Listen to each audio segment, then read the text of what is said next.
رحمان بن عوف رضی اللہ عنہ کے جو اصول تھے وہ میں آپ کو بتاتا ہوں۔ پہلا اصول ان کا یہ تھا کہ کبھی ادھار نہیں خریدا۔ یہ پہلا اصول تھا، کبھی ادھار نہیں خریدا، یعنی کہ ادھار پہ چیزیں نہیں لیں کہ دے دیں میں بیچ کے پیسے دوں گا۔ دوسرا اصول ان کا تھا کہ کبھی ادھار پر نہیں بیچا، یعنی ادھار پہ مال دے دیا جو ہمارے ہاں رواج ہے وہ بھی نہیں تھا، یعنی ادھار پہ مال نہیں خریدا، ادھار پہ نہیں بیچا۔ اب جب ہم ادھار پہ مال خریدتے ہیں، ادھار کرتے ہیں تو ہم مقروض ہوتے ہیں، اور قرض جو ہے وہ نہایت ہی بری چیز بتائی گئی ہے، کیونکہ قرض سے آدمی پریشان رہتا ہے، قرض ادا نہیں کر سکتا تو جھوٹ بولتا ہے، اور جھوٹ تمام برائیوں کی جڑ ہے۔ پیارے نبی صلی اللہ علیہ وآلہ وسلم نے کافی کئی گناہگاروں کی نماز جنازہ پڑھائی، لیکن جو مقروض ہوتا تھا کوئی، تو پیارے نبی صلی اللہ علیہ وسلم فرماتے تھے اس کا آپ خود پڑھا لیں، یعنی وہ مقروض کا جنازہ بھی نہیں پڑھاتے تھے۔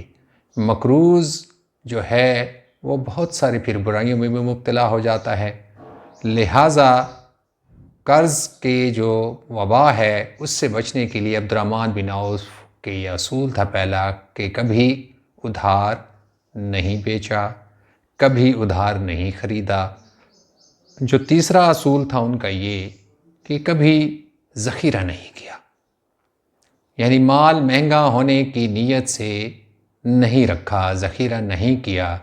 یہ بھی میں آپ کو بتا دوں، حدیث شریف کا مفہوم ہے کہ خورد و نوش کی جو اشیاء جو رکھتا ہے مہنگا ہونے کی نیت سے، تو اللہ اس کے مال سے صدقہ و خیرات قبول نہیں کرتا۔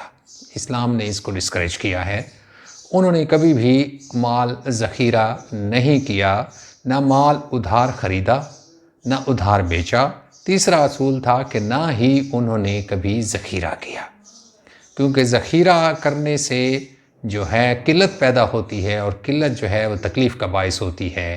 جو ڈیمانڈ اینڈ سپلائی کا اصول ہے مارکیٹ میں، اس میں خلل پیدا ہوتا ہے، لہٰذا جو کچھ ملتا تھا، جتنا منافع ملتا تھا اس کو نقد و نقد نکالتے تھے ہم، کیونکہ پراپرٹی کا چینل ہے، ہم بھی یہ دیکھتے ہیں کہ ہم مہنگا ہونے کے انتظار میں چیزوں کو رکھ لیتے ہیں اور بعد میں پریشان ہوتے ہیں کہ ٹیکس بڑھ جاتے ہیں یا مسائل ہو جاتے ہیں، گاہک نہیں ملتا۔ لہٰذا جو کوئی آپ کو ملے اور تھوڑا سا بھی پروفٹ مل رہا ہو آپ کو کسی پروڈکٹ میں، تو کوشش کریں کہ اس کو سیل آؤٹ کریں، کیونکہ اس سے بہت سارے لوگوں کے کاروبار وابستہ ہوتے ہیں۔ پراپرٹی کی مثال لی جائے تو اس میں کمیشن ایک سائڈ سے، دوسری سائڈ سے، لینے والی کی سائڈ سے، بیچنے والی کی سائڈ سے، تو وہ جو پیسہ ہے وہ سرکولیٹ کرتا ہے اور کاروبار چلتے رہتے ہیں۔ اسلام نے ویسے بھی پیسے کو روکنے کا جو ہے نا وہ ممنوع قرار دیا ہے کہ روک کے نہیں رکھیں گے۔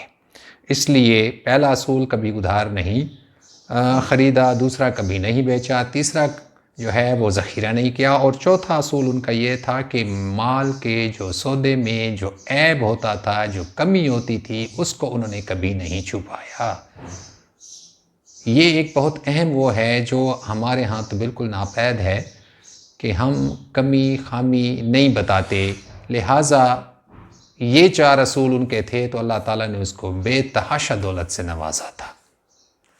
امید ہے آپ کاروبار کے جو عبد الرحمن بن عوف رضی اللہ عنہ کے جو اصول تھے چار، وہ انہوں نے سمجھائے ہیں، اگر ہم اس پہ عمل کریں، سب مل کے سوچیں اس پر، تو الحمدللہ پھر ہمارے کاروبار بھی اچھے طریقے سے چلیں گے۔ اجازت چاہوں گا، اللہ نے کے بعد۔